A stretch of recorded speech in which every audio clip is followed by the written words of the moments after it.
Welcome, podcast listeners. It is episode number 397 of the Fret Talk podcast. You are here with your host, Mr. BudgetPedalChap.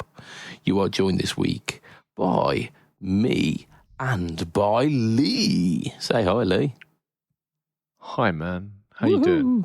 Yeah, I mean, considerably better than I was last week. Like, I was knocking on death's door last week. Whereas this week I've just got a little bit of a husk going on, but it's, yeah, I'm feeling all right. How about yourself? You're good. I'm good. I've just been swimming after a long week and quite tired because I spent a long time in the sauna, but I'm good, man. I'm chill. Chill. That makes for good podcasting. Oh, dear. Last week I was like wide awake. That's so it. This is sharp as a tack last week, whereas this is like the polar opposite. This isn't it? As sharp as you could say I'm a bit chilly. Hey, nice. Right. Chilly. Yeah, man. Let's talk about our sponsor, because we always do at the start of these podcasts. It is, of course, as always, it is affordable.co.uk. Affordable bring you pedals from like amazing manufacturers like Demon Effects, JSA Effects, Muskie, Joyo 4D, K-Line, Nux, Movol, Cord, Varve, and AM Effects, all at the best prices around. They are a UK company with their stock ready to ship, so you don't have to wait for like Temu or like the AliExpress waiting times where you order it and you get it eventually. Sometimes not even that. For a Temu delivery. Oh yeah. Yeah, it's in customs at the moment. I'm like, please send it over. Yeah, it's kind of touch and go always, isn't it? Whereas you get none of that with Affordable, because he's actually got the stock ready, and it's all in fantastic recyclable packaging as well. So you need to check them out at affordable.co.uk. Yeah, you do. Yeah, you do. Right. Let's start this podcast proper. Let's do it, baby. Let's do it we'll start off with our shit news, and shit news is usually reserved.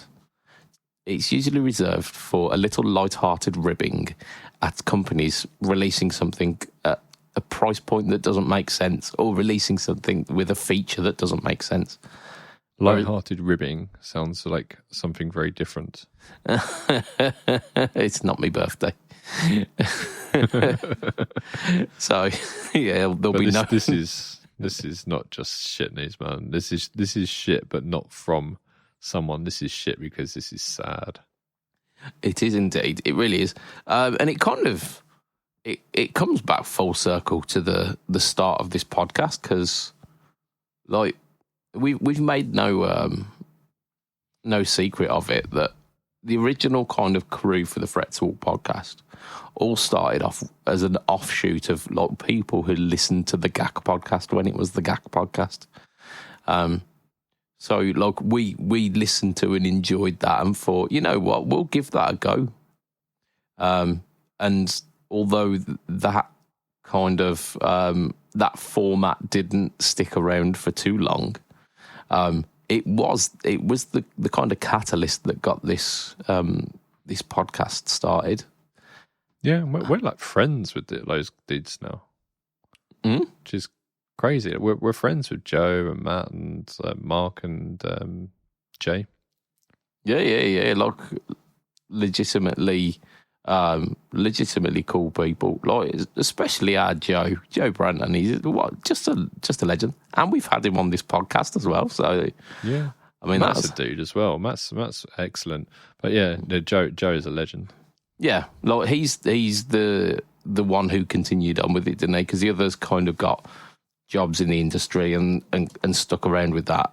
I mean, Matt Knight was always a boss aficionado, and so it made sense that he went all in with the kind of the career at Boss, which, like, hats off to the chap.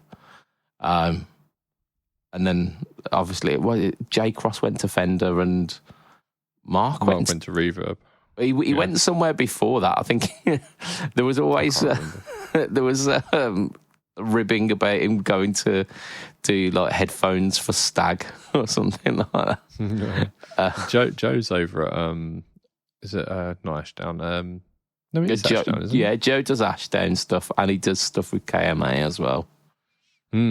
But he's got like he's not into one thing. He's kind of finger in a lot of pies, isn't he? He's got like the guitar nerd stuff that still goes on. He runs like the Insta and the YouTube for that, which are kind of revenue streams for him. But then he did this Japanese guitar shop as well for a while. I don't know if that's still going. Oh yeah, the Harlequin guitar store. Is that what it's called? Yeah, possibly. Yeah, we saw him at the one of the London guitar shows. He actually sold Hello Sailor Joe. I was there. Yeah. I was there whilst he was selling it to him. I was like, "Go on, Joe, go on, buy it." I was stood next to him, encouraging him to buy it. It was his SG, wasn't it? Yeah, it's Les Paul Jr. Oh yeah, the LPJ, yeah, but single pickup, I think. Yeah, and yeah, I think it was a long time ago, but yeah, I was stood there going, "Go on, buy it." Oh yeah, and it was very much, it was a diamond in the rough, was that guitar, and you could see that it had this beautiful guitar kind of underneath the surface, but it was battered and it was unloved. And like Joe sold it at a great price, like legitimate like 70s Les Paul Jr. Oh, he sold it, has he? No, look, Joe sold it to Joe. yeah. Right, okay. Yeah, Branton sold it to Hello Sailor Joe. Like with him knowing that it was, because it had like poster paint on it. It was like painted black, but it was like in the worst possible way. But I vaguely remember him saying that I was like, I've always wanted one of these.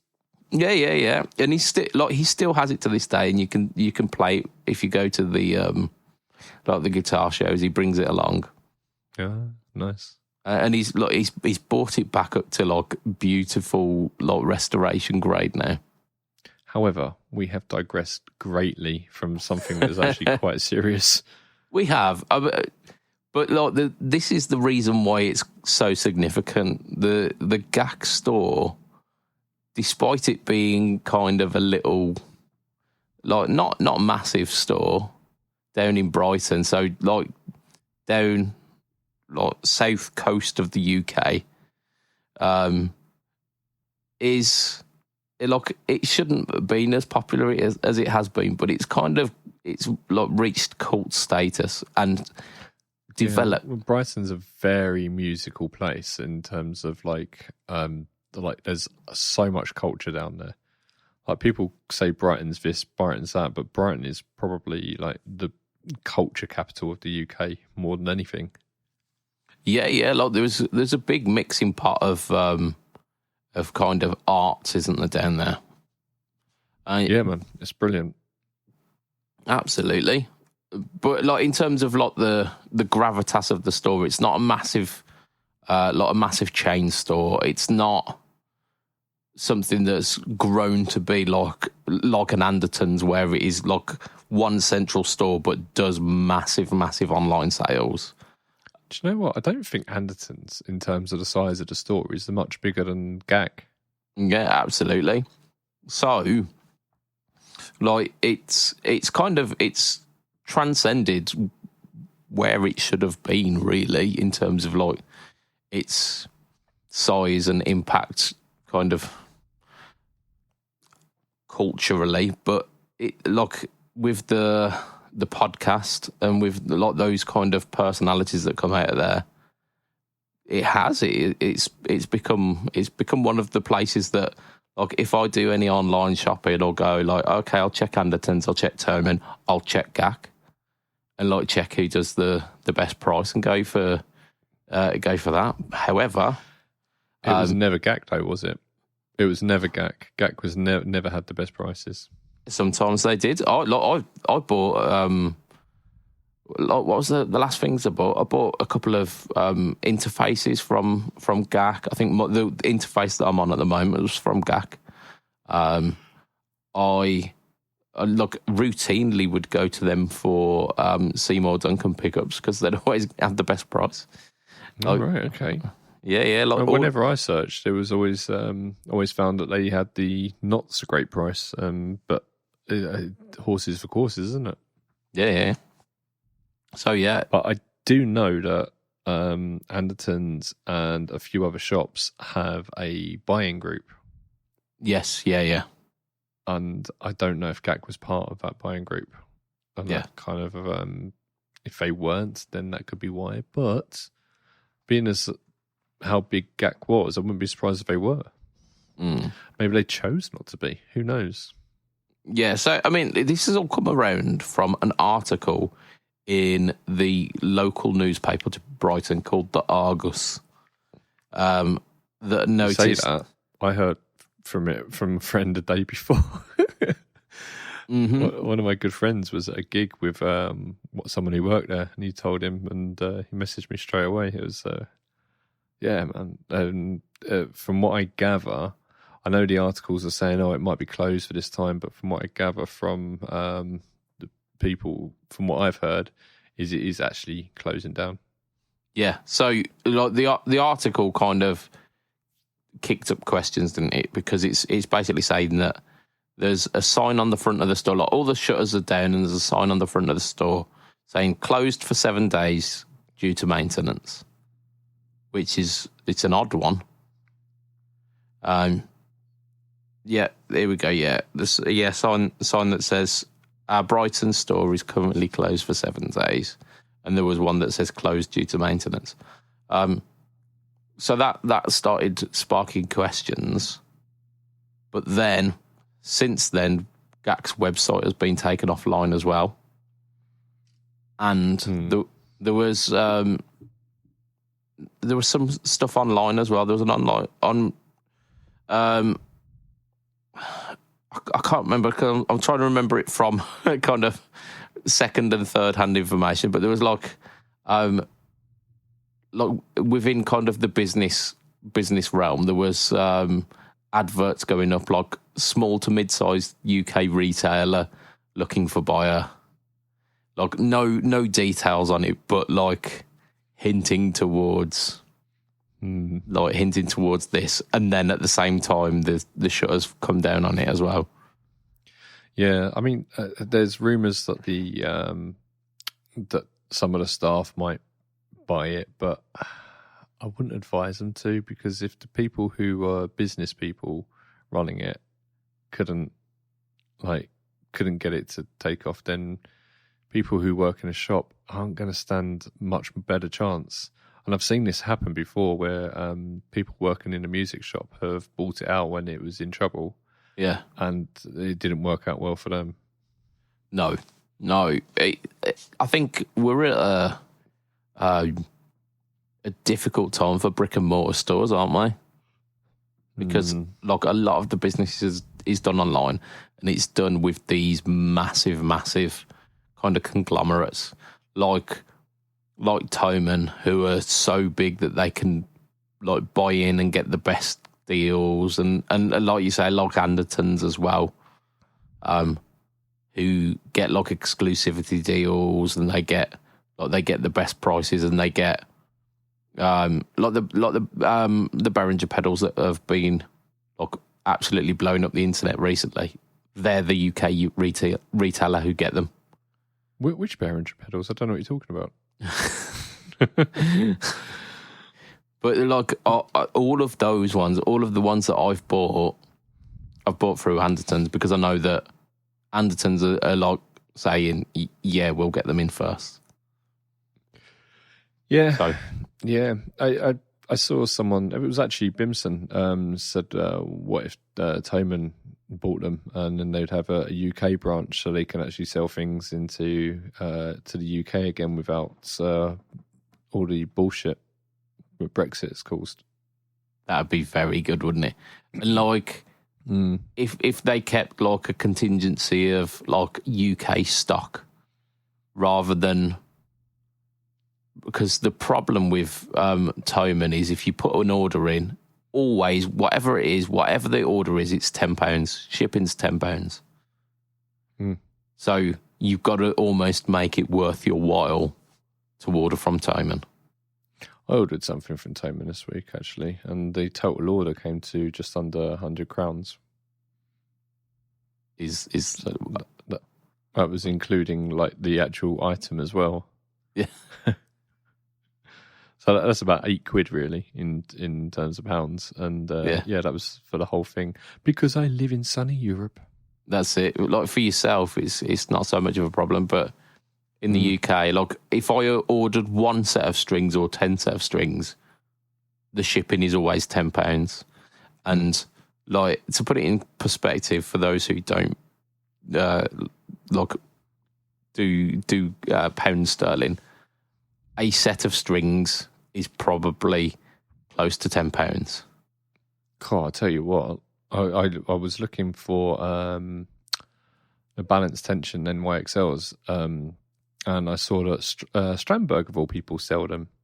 Nice, like fucking £30 a pack. You know, yeah, I don't know if that was like free in a pack or something, like 3 sets in a pack or something, but that would have to be. It was. I don't think it was. It would have to be because, let me have a look. I'm doing bad. Yeah, so like the coated strings, the elixirs, they are about £15 a pack, but stuff like Ernie balls is like pushing £7-8 a pack, if not more these days. So it's like even the cheaper brand, because like when I first started, a set of strings was $3.50. Like you could get a set of Ernie balls, you could get a set of Didarios, you could get a set of Fender strings, all of them $3.50. The elixirs were double that, so they were about £6. Or you could get a set of Roto sounds for, I think they were about £2, like £2 and some change, maybe like 250, 260, something like that. Yeah, ignore me. I'm talking up my fucking ass. Set of optimized tension, 7-string set. This is Strandberg's own set of strings. You get 5 packs for $45. Yeah. There you go. That's 7-string ones as well. And cool. They've got 8-string ones, but I'll tell you what is bloody expensive. They've got this guitar stand, and it's cut out of laser cut out of wood. Yeah, like, yeah. You know when they plywood where they press it all together, and it's just 2 bits that slot together, and they want $65 for it. I know. Jog on, mate. Jog on. I did see these NYXLs on here, and I can't see them now. Yeah. So, like, thinking back to GAC, there's been a few people outpouring about it, saying that like it's part of the Brighton music scene, and like people need to save it. They've got until Monday to find a buyer, apparently. Someone's been told by a friend who works there. Staff have been sent home. Oh, yep. So it's not looking good for GAC. Not looking good for GAC. It's not. It's not. It's a sign of things to come, possibly. Yeah, unfortunately, yeah. Oh, here we go. Here's the one. Business Sale Report. A UK leading marketplace of small and mid-market business for sale. Name of the business isn't mentioned. Musical instrument retailer and supplier looking for a fast sale. Yeah, that's probably GAC, isn't it? I heard. I was told that the original owner had sold it a few years ago. Not that many years ago, a couple of years back. And this is the new owner apparently getting out. Yeah, I mean it's happening across the country, though, isn't it? There's the branch of Kenny's Music in like northern Scotland. They've like Kenny's Music haven't closed all their shops, but like the most northern one has closed recently as well. I know Guitar has dropped some brands recently as well. Are they? So maybe it's the brick and mortar ones that are suffering. Like people aren't going out and buying from the shops anymore. It's been a long while since I have, which is I really should like make a conscious effort because we will like if we don't use them, we're gonna lose them. And yep, it's difficult, isn't it? Like yeah. I mean, like it's hard because when you go into a music shop, they have to embrace you. Yeah? Like they should make you feel welcome. They should make you feel special and like nice. And I don't think music shops tend to help themselves because I think they are all struggling, and I think it gets them down. So you start like when you go in there, like he's not gonna fucking buy anything anyway. That's the attitude they've got from like the moment you step through the door. I always found the kind of the pushy sales tact was the thing that put me off. Like Guitar in Birmingham have got some fantastic sales staff. Look, never have I felt that way in Guitar Birmingham. Like the owner, Mikey, would come over and go, "Oh, it's you guys again." Like, "Oh, it's been a while. How are you going? Like, how's things keeping? And like are you still playing?" Kind of thing. Exactly. Yeah, it's you should feel welcomed. Oh, one of us sort of thing. Not like, you need to buy this. Yeah. Where like the have been back when sound control was sound control, there was definitely an air of that, and it's that sound control to back when they, oh, of course, because they got taken over by. Oh, who did they get taken over by? I can't remember, but they didn't last very long after that. But yeah, I want to tell our US listeners about the best named guitar shop in Britain. Oh, Premenstrual Tension. Yeah, man. we literally have a guitar shop. It's a chain as well called PMT. What the fuck were they thinking? Well, yeah. So it started off as professional music technology. And it used to have like professional music technology in big writing, and then would have like the PMT logo, and you were like, "Oh, that's a bit unfortunate." Then they dropped the whole professional music technology and just kept it to PMT, which you thought, "Fuck me, that is that's a bit on the nose." Now they've changed it to Play Music Today, but it's still PMT. So fucking hell. Yeah, like it. We've got one near us, and it's fine. It seems to be doing pretty well because it moved from it was a pretty decent size kind of industrial estate unit, but they've moved a little bit further out the town, maybe because it's a bit cheaper, to a place with much better parking, much bigger grounds as well. Yeah, that's so. Good. So they seem to be doing well. My two favourite guitar shops in the UK are Anderton's, because I always feel it. I mean, I've had some really good times in Anderton's. Like it's been fun, like actually going there with a group of friends, and then there's that time we got to hang out with what's his name? God, from Blur, Graham Coxon. Yeah. That was really cool. And then there was that time they like let us like take over the PRS room, and just a group of us guys from Pedalboard's the team, and we just got to play a shitload of pedals. That was good fun. Yeah. But yeah, they would just like, if I went down there, they'd be like, "Yeah, okay, yeah. What do you want?" And I was like, "All right, I want to try a bunch of fuzz pedals." And I just they just let me take a shit on fuzz pedals into one of their little rooms and just go through them all. That was great fun. Yeah. Yeah, whatever I wanted to do, they're just like very, very obliging. But the other one that I really liked is Peach Guitars, which is an odd experience, really odd experience. Yeah. So have you been there? I know of Peach. It's very like this. It's very boutique, isn't it? That it kind of caters towards the top end of the market.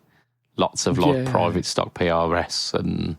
But it's weird, right? Because like on the outside, it looks like any old unit from an industrial thing, right? Yeah. And you walk through this like aluminium blue powder coated door that looks like you're just going to walk into someone's, I don't know, window shop or something like that, right? And then you walk on a little bit further, just a tiny little bit more, and there's like saloon doors. Yeah. And you walk through these saloon doors into this massive room that's like 2-tier, and the upper tier is like a big like veranda around the top, and there's like split stairs going up to it, like something out of a western. Like it's just everything's wood. It's like you're transported into a different world. It's so fucking cool. And there's no one there. You have to go there by invitation or book an appointment. I just said, like, this was early days of Pedalboards of Doom, but I just said, like, I run this guitar forum and I'm in the area. Can I pop in? They were like, yeah, go on in. And they obviously weren't particularly busy, but it was fucking wicked. I was just like, wow, I love this. I want to come here every day. But it was quite far from home. Yeah. Yeah, but it's awesome. If you ever get the chance to be over in Essex, leave. But if you have to be there, go and go to the Peach. It's awesome. I'd like to do a tour of the southern guitar shops, like Anderton's, because I've never been to Anderton's. I've never been to Peach. Never been to GAC. Might not be. Been to all of them, but. Yeah. I mean, I've never been to your guitar. I've been to guitar in, I think it was in London. I can't remember. Yeah, I went to Camden Guitar. Yeah. Oh yeah, that's the one I went to. I also went to, no, I drove past, but my wife wouldn't let me go in. The one in Edinburgh. Oh, cool. I was like, she was like, no. Yes, we don't have that long. Yeah, I'd like to do some more guitar shops, but well, here's hoping next week we're reporting that GAC has been born again, like the Daredevil or a Phoenix from the Flames. Like Daredevil, yeah, Daredevil born again. That's a thing, isn't it? It's coming up. It's quite good. I've not seen any of it. Right. Let's. He was Daredevil for about 5 minutes in the first episode, and I think I'm on the 4th or 5th episode now, and he hasn't been Daredevil again yet. So basically, it's good. It is good. Okay. Right. So, Lee, tell us what you've been doing this week. Tell us what you've been doing. What have I been doing? So yeah, I got my hair cut on Monday. Took her for a drink on Tuesday. Shagging by Wednesday. I did. I got my hair cut on Monday. I thought you were saying you were shagging by Wednesday. I should be so lucky. Oh dear. Yeah. Certain age and all that.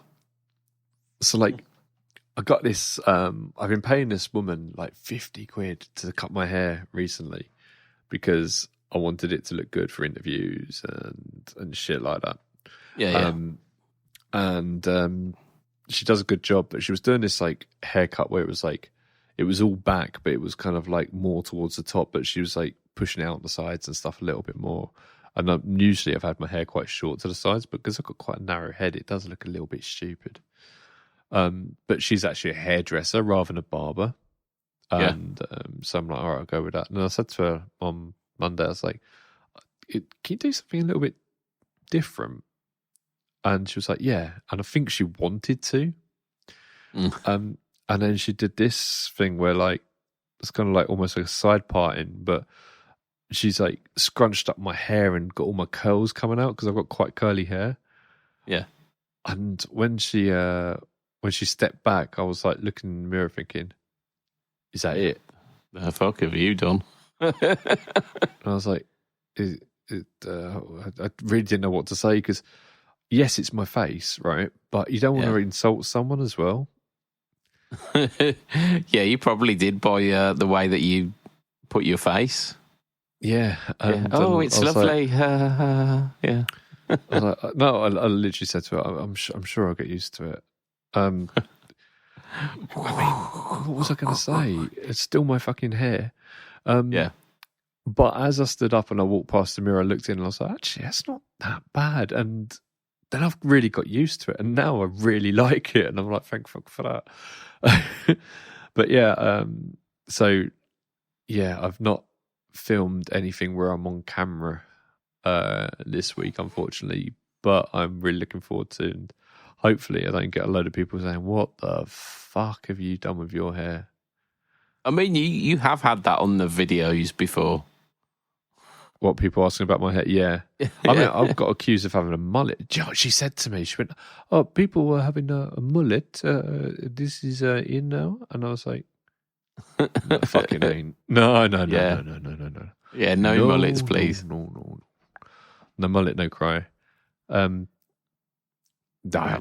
That was that was quite a big thing for me because I felt awkward about that.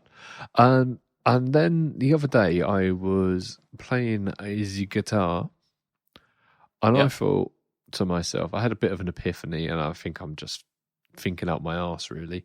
But I was like, okay. I was like, I can play all these notes, and I can't play them as fluidly fast as a lot of the shredders and stuff like that. I just can't, and I don't have enough time to practice the amount that they practice. And you know what? I've just turned 41, and I was thinking, who's playing do I really, really appreciate? Who doesn't just do blues, but is like modal and good. And I thought, do you know whose tone I really like? Fucking Brian May. Yes.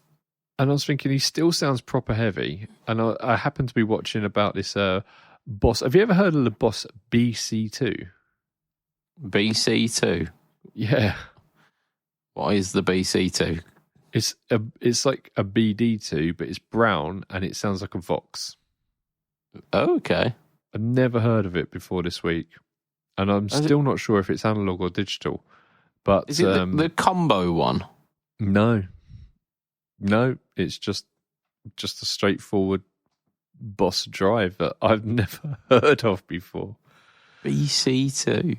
Yeah, I messaged one of my contacts over at Boss asking whether it was digital or analog. He hasn't come back to me yet, so I'm interested to find out. I'll keep you updated on that. It's called the fucking combo driver. Right, yes. I thought you meant the the one that's got two drives in one. The angry driver. No. No, what's the fucking one? It's like an OC one and a DC one or something like that. Or the OS2. Yeah, I thought that's the one you meant when you said combo. Sorry, yeah, no, you're right. No, it's called the combo drive. Yeah, no, not that one. I knew I was picturing the right one in my mind. It's a dog shit colour, like literally. Is it the combo? The combo one? No, it's not. It's got nothing to do with combos, mate. Yeah, so I happened to be listening to that and thinking that sounded quite nice as well. Yeah. And I was thinking, like, do you know what? I'd rather play melodically but cleverly, slower, than absolutely tearing it up and sounding shit because I can't play that well fast. Yeah. And it got me thinking, maybe I need an AC30 or two. Yeah, get a pair of them. Yeah, I mean, I always run in stereo. But have you not got the Victory copper heads? No, I haven't. Is it the It's just called copper, isn't it? I don't even have their pedals for that either. I mean, if I asked them nice enough, maybe they'd send them over. But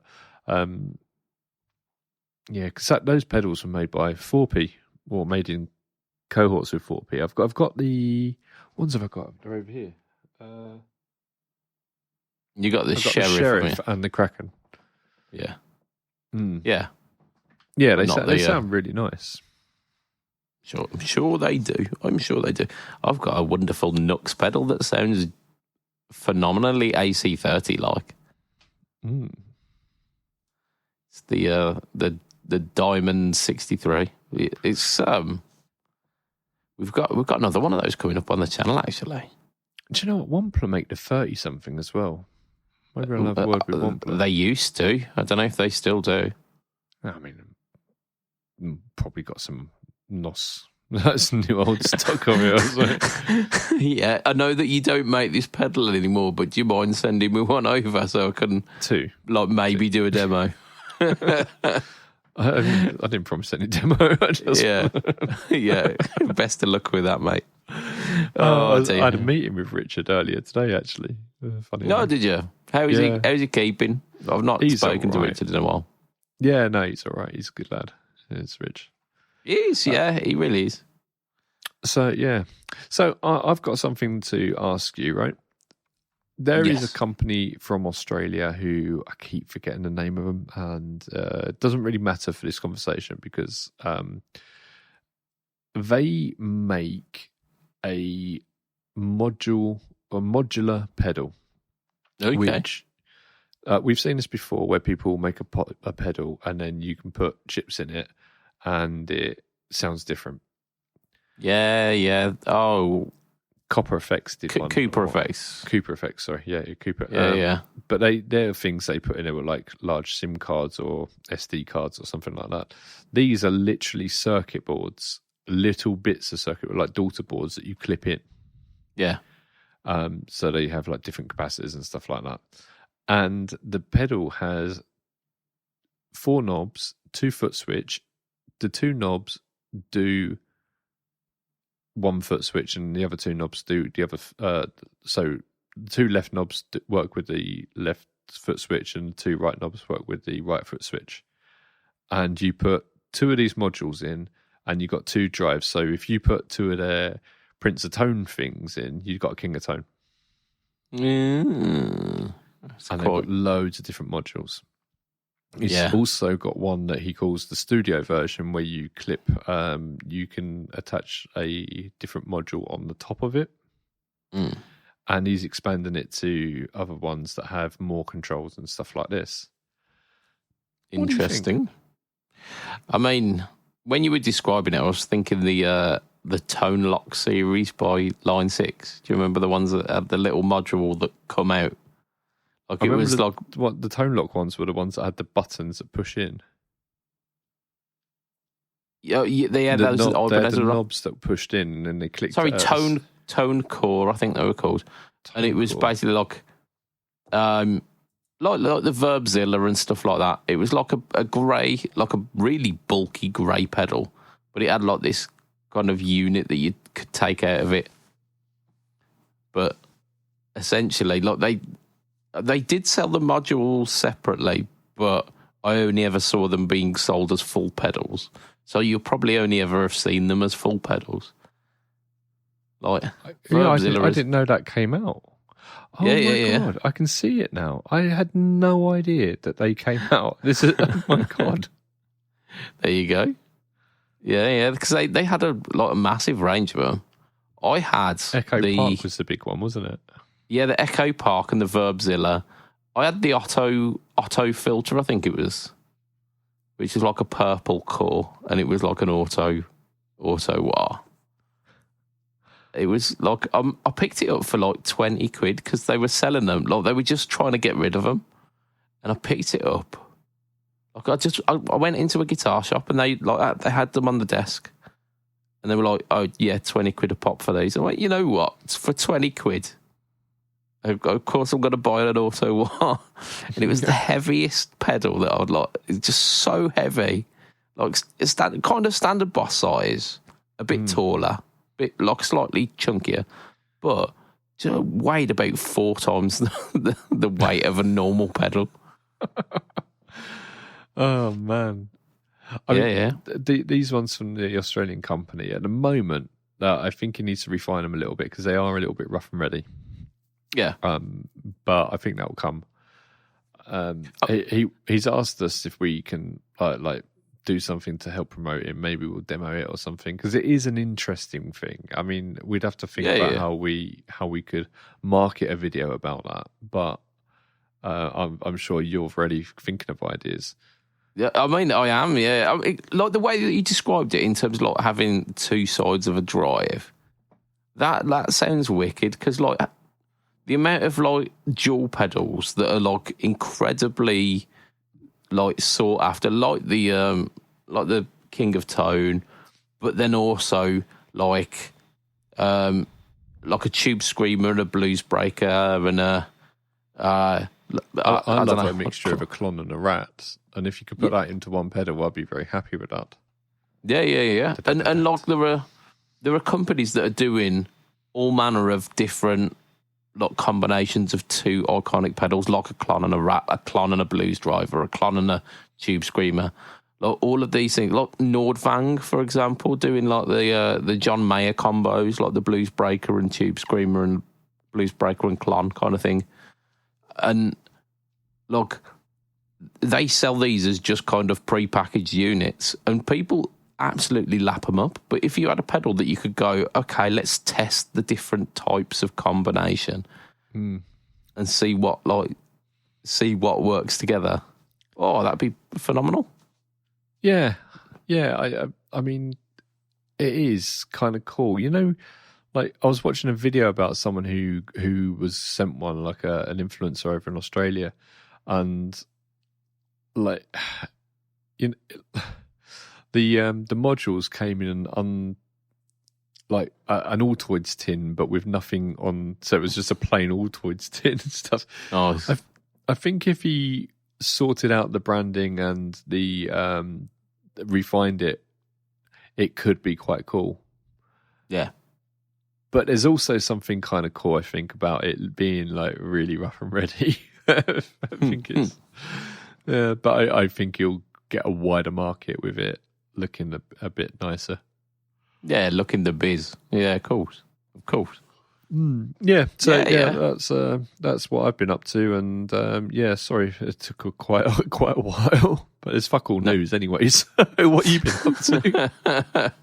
I'll tell you what, let's talk about the Ditto first, and then we'll talk about what I've been up to after. Because the Ditto is like, this is the actual legitimate news of this week, really, isn't it? Yeah, what do you think about it? What do I think about the Ditto?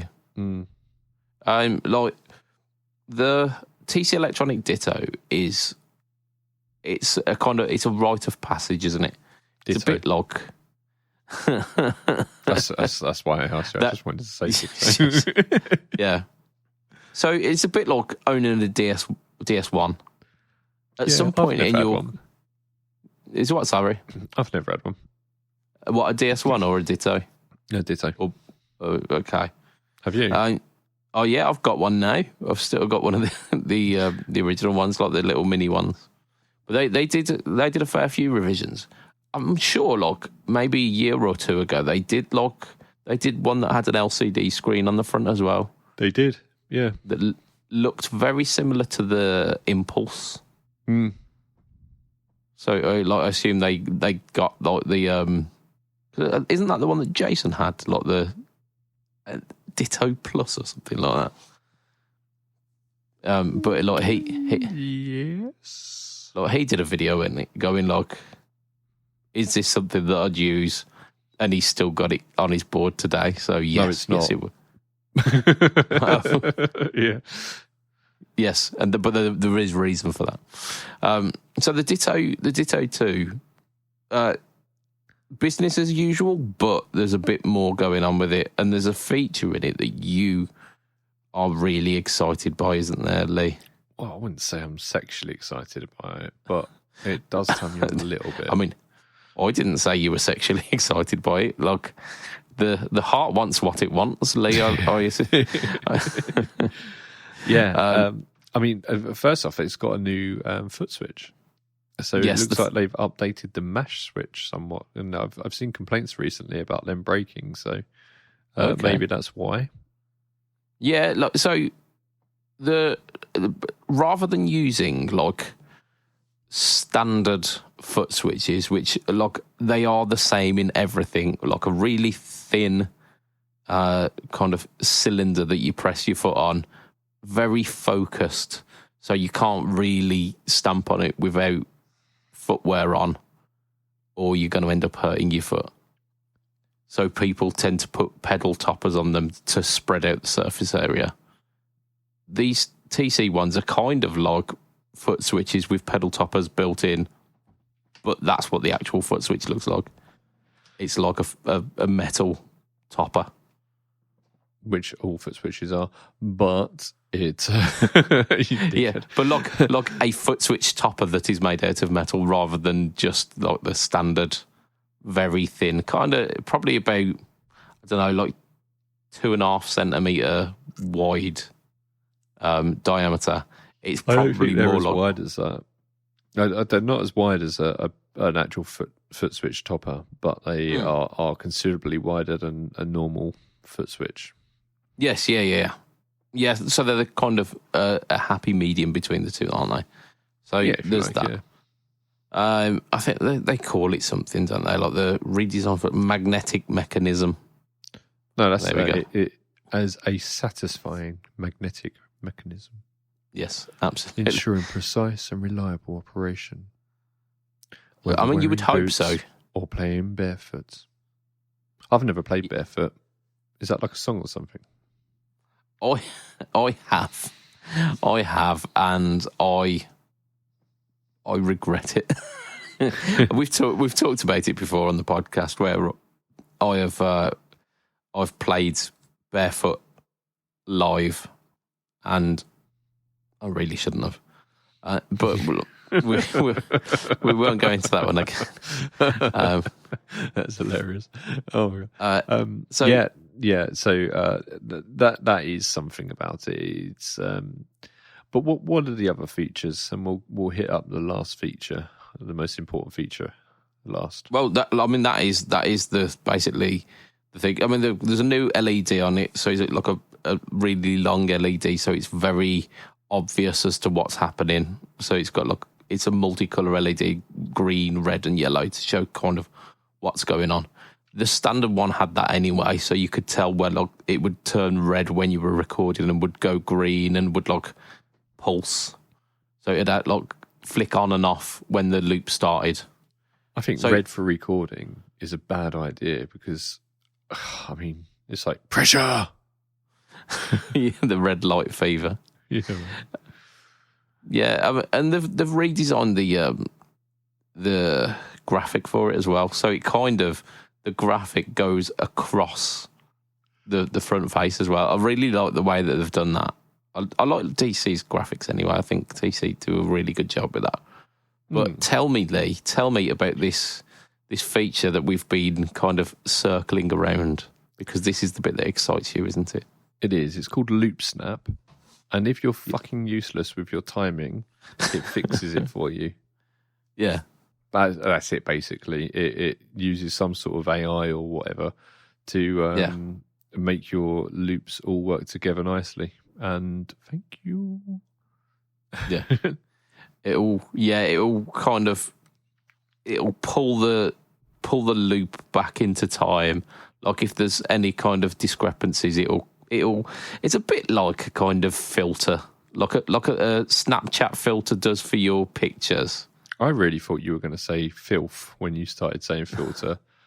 I don't know where you were going to go with that. I don't know where my mind was going, but you were like, right, it's a bit like some sort of filth. Yeah. So it's always the issue, like when you first start using loopers, it's always the issue that you'll record a loop, but then you've added just the split second of delay at the end of the loop. So you'll be playing along, and then that split second of looking down to press the button, and then you'll be like din din din din din din din din din din din din din din din din din din I normally play round once and kick in at the end of the first. So rather than try and kick in at the beginning, in my mind, I'm kicking in at the end of the last one. Yeah. I mean, you can do that. Yeah, like kind of stamp into it, but it's all it's depends the on when that I'm more interested in.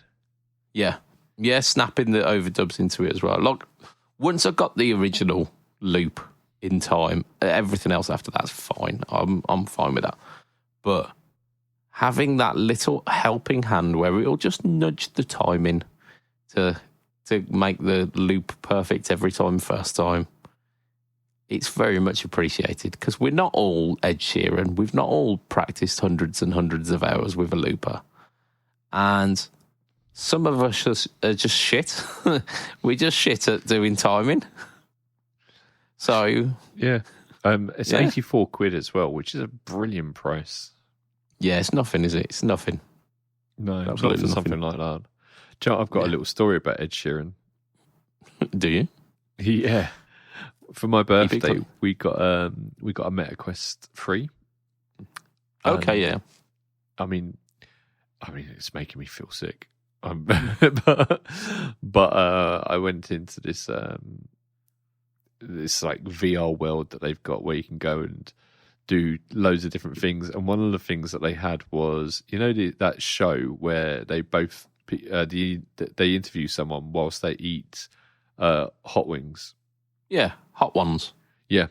So they had that in VR. So you're in this almost like a theme park with a huge screen in the distance, with an interview going on it while you walk around and do silly things in this theme park. And it's if you look up, there's chicken wings floating around in the sky and stuff like that. It's really cool.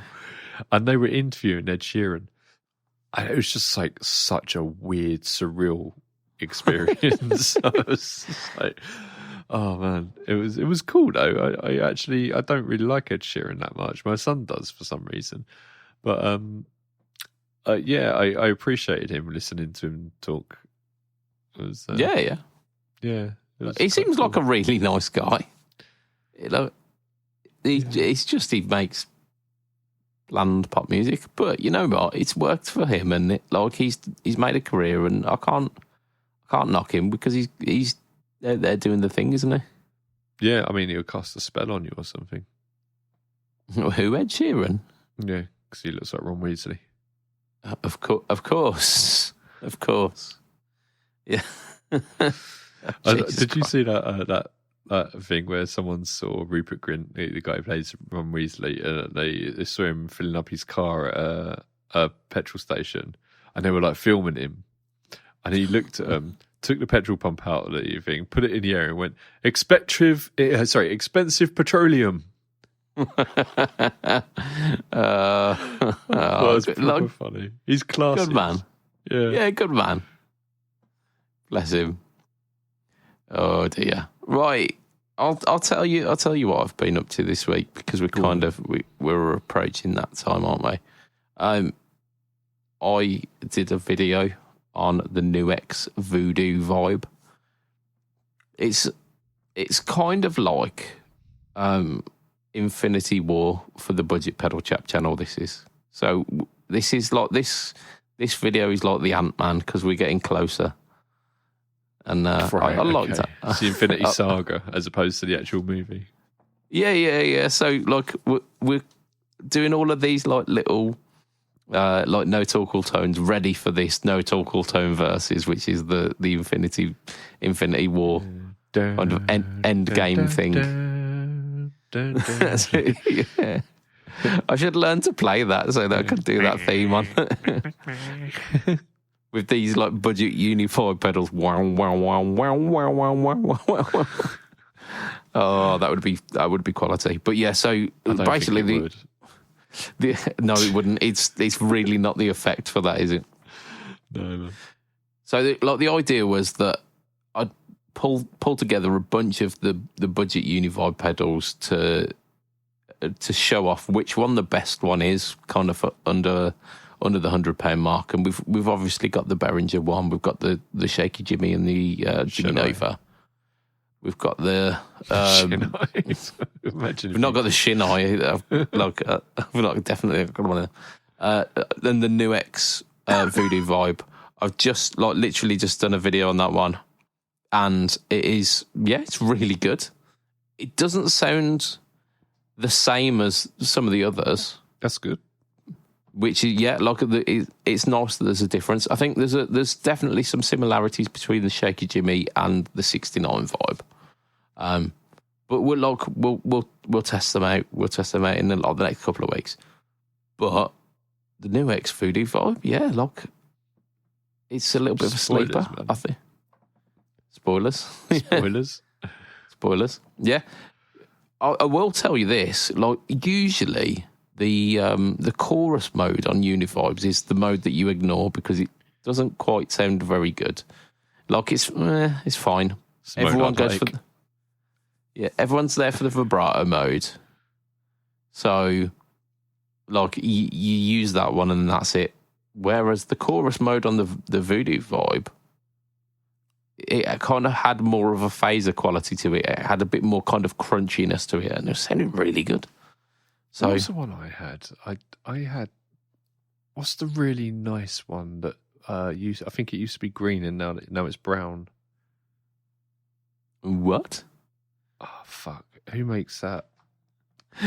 There's a really popular vibe pedal. There's the Deja Vibe by Full Tone. No, that's not the one. Jam Pedals do one, don't they? No, Vibe Machine. That one. Dry Bell Vibe Machine. No one wants a dry bell, mate. No. I mean, it's over here. That's 3,875 crowns. And what's that in real money? That's about 350 quid. It is good. It is very good, but it's a lot of money. It is, yeah. I borrowed it off of a shop, and it is very, very good. I mean, it's the one that that pedal show we're going on about back in the day. Yeah, it was very, very, very nice. Yeah, fair enough. It definitely won't make this list because she's budget uni vibes. So, I'm just going to put it out there. If any of those companies that are selling the slightly more expensive ones, like the Electro Harmonics, do the good vibe,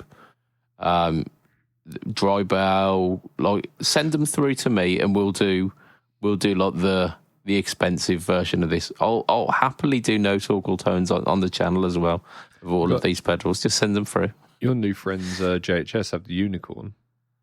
They do, don't they? Yeah, they do. I should probably do another video on one of those. I'll get the oil can delay done because I think that's the one that people want to hear, isn't it? The Retro Vibe from Jam Pedals is very good. I remember playing that, but I mean, it's a 2-knob pedal with a switch, and it's 4,245. So that's somewhere around 400 quid. That's a lot of money. MXR have got one of their little mini Hendrix pedals, and they've got a Univibe one called the Shrine Univibe Mini. Is that not like DSP based, that one? Is that not like a digital one? I ain't got a clue. I know it's got 3 knobs and a switch, though. There you go. So, MXR, if you want to send me one through, EHX, you send me one through. I'll do the. So it can be part of a 2-part saga. We've got the Infinity War is the budget pedals version, and then we'll have the expensive, pricey vibes, and we'll have that as the end game. I'd be very surprised if it was, because it's from MXR, and I mean, it doesn't strike me that they would do that in a. I'm not going to cast any aspersions. If they want to do it, they do it. If they don't, they don't. It's not got nothing to do with me. They do have a Univibe pedal as well, called Univibe. They do, yeah. And that's just under 200 quid. Yeah, still not reaching that budget pedal threshold. I think it's the same circuit. Because it's got exactly the same amount of switches and knobs and stuff like that.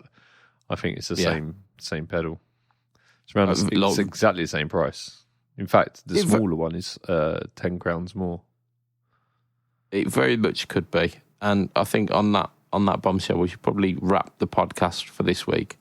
But we'll continue on with some conversations in the Patreon.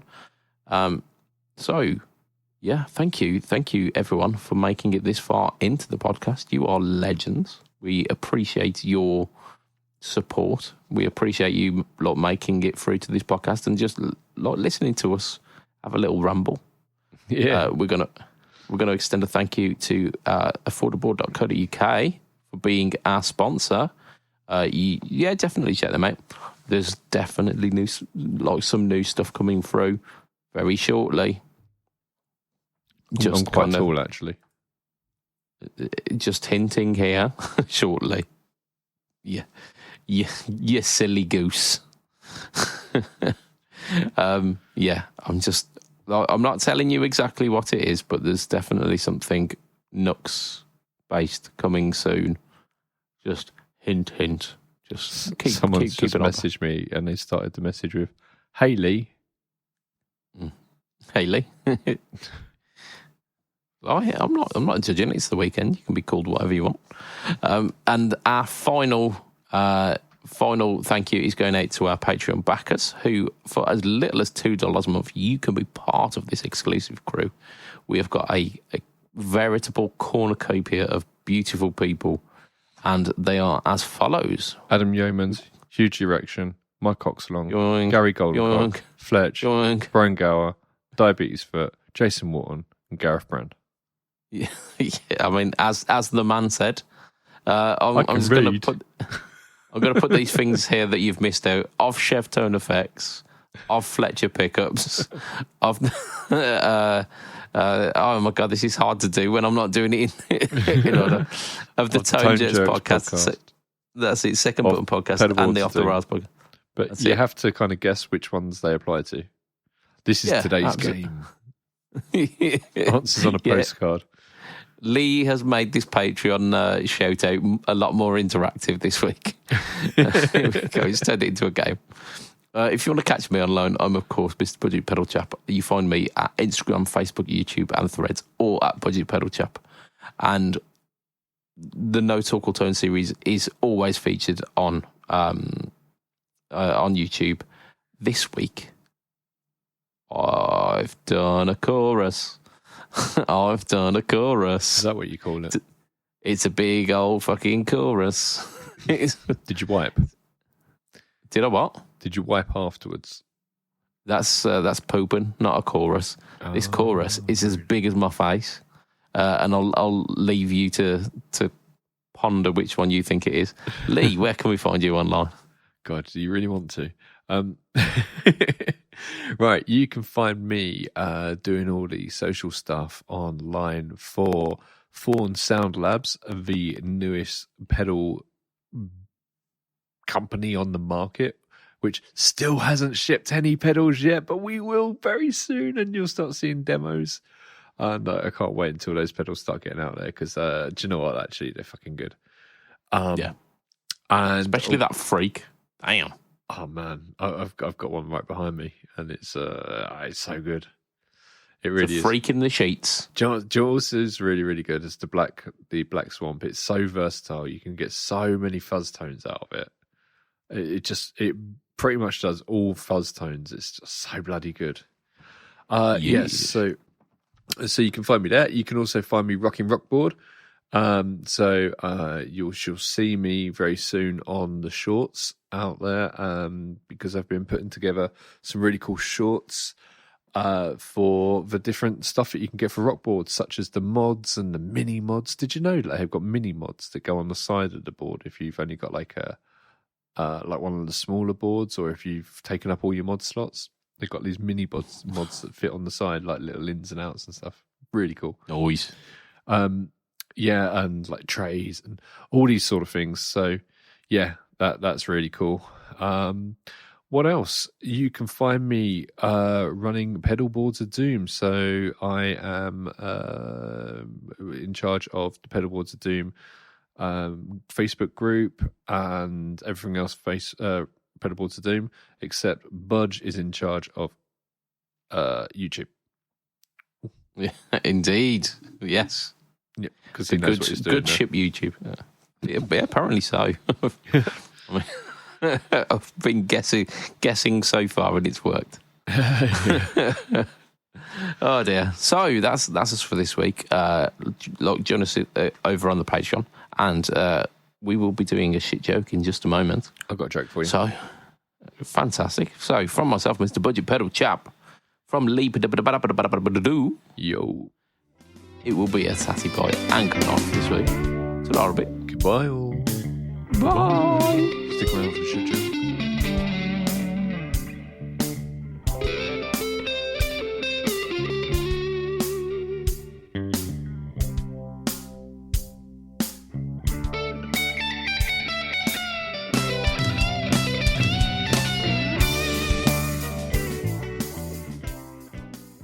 I've been prescribed some anti-gloating cream. I can't wait to rub it in. That's actually quite good, isn't it?